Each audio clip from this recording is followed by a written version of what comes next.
46 নম্বর আলামত, ওয়া ফুশুওয়াত তিজারাতি হাত্তা তুঈনাল মারআতু যাওজাহা, ব্যবসা বাণিজ্য খুব প্রসার ঘটবে, ব্যাপকতা লাভ করবে।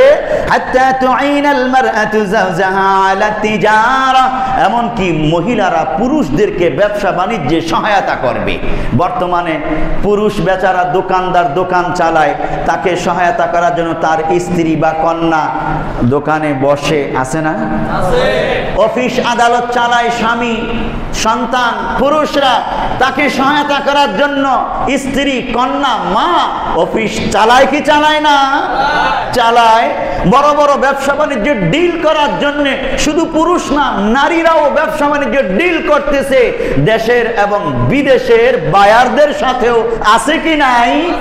কিয়ামতের আলামত সৌদি আরবে যেটা দেখা যায় নাই, মোহাম্মদ বিন সালমান আসার পর কিয়ামতের এই আলামতটাও ব্যাপকভাবে দেখা যাচ্ছে। দোকানে দোকানে যেখানে মহিলা বসা নিষিদ্ধ ছিল ব্যবসার অঙ্গনে, আজ সেই সকল সৌদি আরবের পবিত্র ভূমিতেও মহিলারা ব্যবসায়িক অঙ্গনে প্রতিষ্ঠানে বসতেছে ব্যাপকভাবে। এটা কিয়ামতের আলামত। ধিক্কার জানাই আমরা এই অনুভূতিকে। কেন নারীকে টেনে আনতে হবে? নারীকে নারীর জায়গায় সম্মানের সাথে রাখুন, আপনিই পরিচালনা করুন সব। বলবেন হুজুর কি করব, পরিবেশটাই এমন।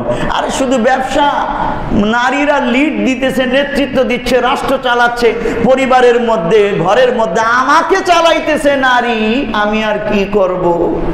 ব্যাপারটা তো তাই নাকি? সারান্ডার করে বসেছি আমরা। আল্লাহ তাআলা হিফাজত করুন আমাদেরকে।